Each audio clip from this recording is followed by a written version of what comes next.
Fala meus amigos e amigas flamenguistas, estamos aqui novamente para trazer mais um vídeo no canal com as últimas informações do Mengão. Deixa seu comentário, se inscreva no canal e deixa seu like também. E vamos para o vídeo. Numa entrevista coletiva e foi muito pertinente. Vamos para o Rio de Janeiro, vamos conversar sobre o Flamengo. E que jogo do Flamengo, 6-0, goleada em cima do Juventude, irretocável Flamengo. Do Felipe Luiz, Cícero Mello, então chega com as novidades pra gente. Fala, Cícero! Bom dia para você, Marcela. Um abraço para os companheiros, Bruno, Mário Marra, Jailson e para o Fã de Esportes. A torcida do Flamengo está feliz da vida, né? Até muita gente usando aquele jargão das peladas, né? 3 vira e 6 acaba. Brincadeira de torcedor, uma grande atuação no Flamengo. 6-0, não deu nenhuma oportunidade de reação ou mesmo de fazer um jogo mais duro para a equipe do Juventude de Caxias do Sul. A nota baixa foi a presença de público, muito abaixo daquilo que o Flamengo vinha realizando no ano passado. Apenas 31.445 torcedores presentes ao Maracanã. Houve um protesto da torcida rubro-negra quanto aos preços do ingresso muito caros, 50% a mais na média do que no ano passado, por isso 2 setores fechados, o leste superior e uma parte do setor sul. O Flamengo, inclusive, levou uma faixa dizendo ingresso caro, arquibancada vazia, xingando o BAP, o presidente do Flamengo. O Flamengo está acostumado a jogar com o Maracanã sempre na faixa de, no mínimo, 50 mil torcedores, né? O Flamengo que teve aí o Pedro, grata surpresa foi o Pedro voltando, segundo jogo dele, depois da séria cirurgia que ele fez no joelho, ficou 7 meses sem jogar. Ontem entrou no segundo tempo e fez 12 minutos do segundo tempo que ele entrou, ainda fez 2 gols, um de cabeça, bonito, e o outro de pênalti, que ele mesmo sofreu, bateu o pênalti, o goleiro defendeu, deu rebote e ele acabou de carrinho fazendo o segundo gol. Bruno Henrique só entrou em campo aos 35 minutos do segundo tempo. Vamos então ouvir o técnico Felipe Luiz falando dessa goleada do Flamengo.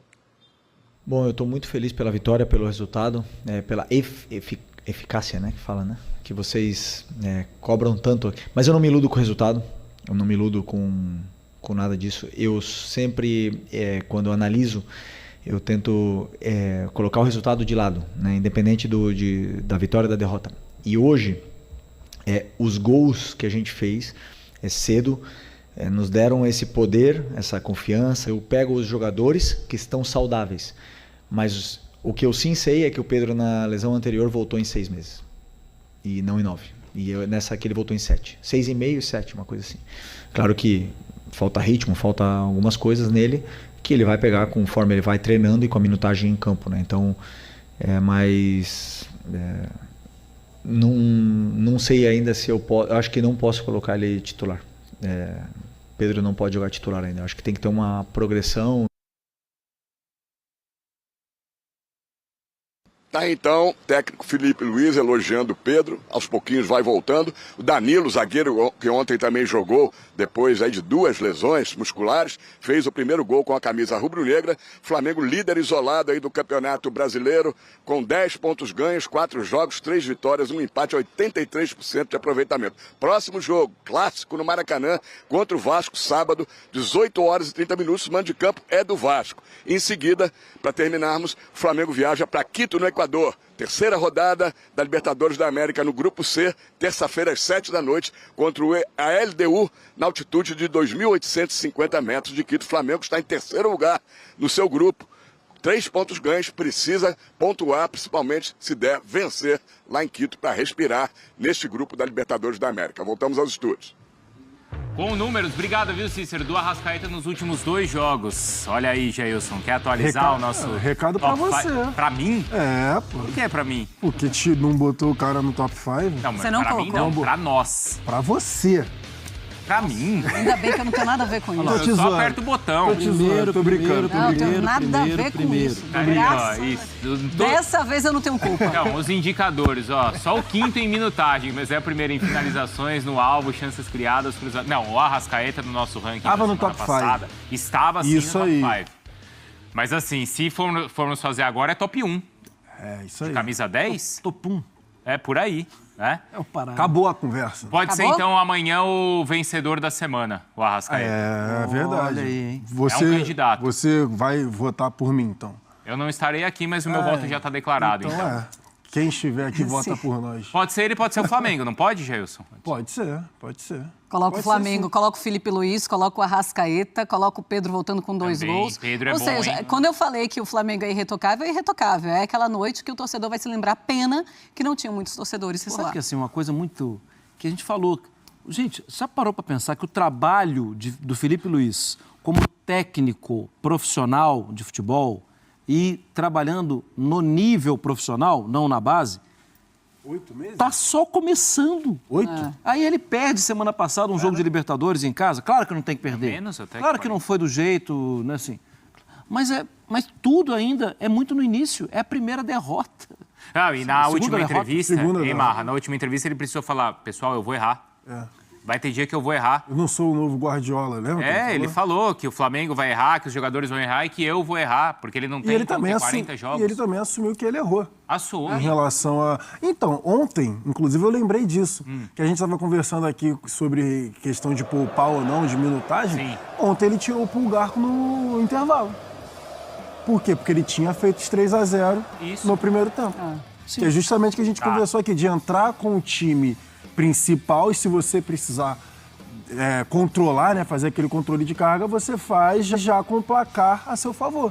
E foi isso que fez. O Flamengo ontem não deixou o Juventude respirar. O tempo todo em cima. E quando eu penso no jogo do Central, Córdoba, é estranho, porque o que acontece ali é muito esquisito, é muito estranho, é muito diferente do que conseguimos ver em todos os jogos do Flamengo com o Felipe Luiz. E o Juventude, pelo que apresenta nos últimos jogos, é melhor do que o time, do que o Central. Córdoba. E o André Kfouri ontem falava de um erro de mobilização do time. Eu fiquei pensando, será que não pode ter sido isso? Uma mobilização que diminui ao ponto de você não estar completamente concentrado, mesmo que seja uma partida de Conmebol Libertadores? Pode ser. Concordo. Vem muitos Concordo jogos com pela o que frente, você, deixa eu tirar aqui o pé um pouco, daqui a pouco a gente vence essa partida e segue para a próxima, e não aconteceu. É que às vezes você vai com o pensamento, nosso time é melhor e a gente consegue ganhar a qualquer momento. E aí, automaticamente, você baixa a concentração. Ontem foi completamente diferente. Até falei com o Marra isso. Às vezes, uma derrota que acontece, que pode ser uma virada de chave até na temporada, porque ontem foi realmente um rolo compressor. Foi, sim, o placar faz jus ao que foi o jogo. Logo no início da partida, Juventude tentava trocar 2, 3 passes e não conseguia. Não chegava perto de trocar 4 passes e nem chegar no campo de ataque. O Léo Pereira ontem e o Danilo na zaga, eles estavam jogando na intermediária do Juventude. Eles basicamente não jogaram no campo de defesa. Então o tempo todo, realmente, todo mundo para cima, o Juventude mal conseguia respirar e foi lá, a chuva de oportunidades que foram sendo criadas. E aí o outro destaque, né, que não foram perdidas dessa vez. Que a gente também estava falando aqui que o Flamengo estava criando oportunidade e perdendo muitos gols. Ontem não, logo o gol do Pulgar, aproveitando a deficiência ali na bola parada, né, da zaga do Juventude, porque foram faltas iguais, né? O Pulgar faz o gol numa batida lateral do Arrascaeta, o Danilo também numa batida lateral do Arrascaeta, o gol do Plata, que foi um golaço, uma jogada coletiva do Michael, do Gerson. E, enfim, o gol do Arrascaeta foi um golaço, foi muito rápido, né? O Michael faz uma boa jogada pelo lado direito, dominou e bateu, e depois os 2 gols do Pedro. Então, assim, o Flamengo realmente... Quando você enfrenta um time, teoricamente, né? Teoricamente não, mas quando você enfrenta um time inferior, com todo o respeito à Juventude, mas é um time inferior do Flamengo, é isso que você tem que fazer. É você chegar e para cima impor... que o torcedor gosta de ver, impor né? o seu ritmo, e conseguir fazer um placar, uma vitória sólida. Exatamente, que foi o que fez com o Pulgar. Sabe que jogo que me lembrou? Que tá guardado nesse coraçãozinho rubro-negro? Flamengo e Goiás. Sim, do Jorge Jesus. Não lembrou? Lembro. Por de quem? 5-0, foi? Foi 6. Foi 6 também. Foi 6 e tem um personagem aí que é o Michael, que estava no Goiás naquela época. Sim. Não era? Não foi, Jailson? Foi um domingo de manhã. Foi um atropelo. Eu lembro. 6-1, acho. E não parava de fazer gol, né? Ontem também, não tira o pé em nenhum momento. Lembro. Não foi a 1? Acho que foi 6-1. Foi Teve um gol? Pode Daqui a ter pouco a sido. gente Eu acho que vai foi confirmar. 6-1 e o Michael estava no Goiás. Sim. E aí foi dali até... Ele jogou tão bem, apesar de 6-1, que ele foi... Bom, ele fez um bom campeonato naquela época, né? Fez um bom campeonato. Naquele 2019. É, Foi naquele ritmo, Marra? É assim? Acho que sim. E é isso que o Flamengo tem que fazer. E eu acho que mais do que os resultados, mais do que o resultado, o número de gols, o jeito que o time jogou, a seriedade que o time jogou e depois a quantidade de boas notícias, né? Recuperação do jogador, especialmente do Pedro, né? É especial. E se a gente até gastou um tempo aqui do programa falando da situação do Neymar e pensando em seleção, desculpa, mas é inevitável, né? Claro. Você pensar no Pedro e pensar em seleção de novo. Que desde que... Tem quanto tempo que a seleção brasileira não tem, assim... Na Copa do Mundo, a gente viu o Richarlison fazer gols, arrebentar, tal, assim, mas depois também esfriou. A camisa tá vaga. E aí chama a atenção aquilo que a gente discutia sobre o Neymar, não é, Jailson? Desse controle na volta. Não vai colocar o Pedro... mas aí é 80 óbvio. minutos todo o jogo. É óbvio, né? É óbvio, isso daí é óbvio. Isso que o Felipe Luiz foi bem enfático ali, né? O Pedro não pode ser titular. Primeiro ele diz assim, não é que ele não seja titular. Eu acho que eu não posso usar o Pedro. Não, eu não posso usar. Não é que ele não seja titular, mas é óbvio, o cara tá voltando. Voltou antes do tempo também, assim, mas aí por mérito dele, da seriedade com que ele levou e tudo mais, porque eu lembro que falava-se 10 meses, falava-se só depois, na beirola do Mundial. Isso. A gente chegou a questionar, será que vai dar tempo de voltar para o Mundial? E a gente está falando que o cara voltou em abril. Só que é isso, é ter o cuidado com o jogador, é ter cuidado com o atleta. E aí também tem a questão do porte físico do Pedro. O Pedro é um cara alto, é um cara forte, é um cara mais pesado. Então pode impactar sim na musculatura. Então é isso, é ir devagar. É titular do time? Provavelmente será. Só que aí, né? Até porque a gente tá falando de seleção brasileira. Sim, claro. Mas é ir devagar mesmo para ele ir pegando o ritmo e não antecipar para que ele tenha outra lesão em cima. Ô, Marra, o Flamengo, e sempre falamos, é o time que chega e vai brigar por todos os títulos, começo de temporada é sempre assim. Mas sempre que apresenta um bom futebol, como apresentou o de ontem, é para dar ainda mais medo aos rivais? É para dar mais medo, sim. Você sabe que vira temporada, a gente sempre pensa, quem é candidato, quem é favorito, O Flamengo é meio que um copia e cola. Você tem feito isso aqui no Brasil com Flamengo e Palmeiras todo ano. Era normal que você colocasse o Botafogo também nesse ano. Por mais que, assim, sem técnico ainda, agora eu sei que com técnico, mas no início do ano, sem técnico, saída de jogadores, mas ainda assim, não é erro nenhum você colocar o Botafogo também.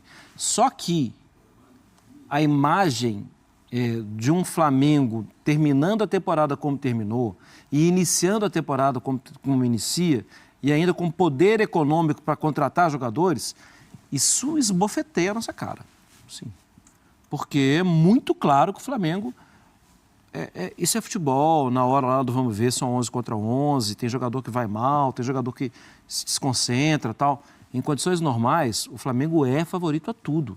No futebol brasileiro, a gente vive a ilusão de um time que vai conseguir fazer a verdadeira tríplice coroa, né? Que é ganhar Copa do Brasil, Brasileiro e Libertadores.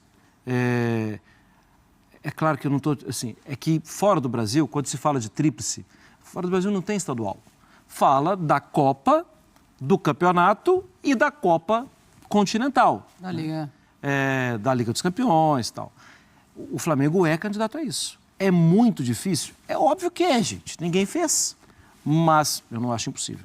E ele precisa agora recuperar pontos desse vacilo na Libertadores, né? Mas, poxa, a gente vê a condição altitude, que tem, né? Na altitude contra a LDU. Sim. E agora imagina o seguinte, hein? O Vascaíno vendo, hein? Porque agora no final de semana tem... Clássico. Clássico. Um monte de clássico no fim de semana. Vai ser legal.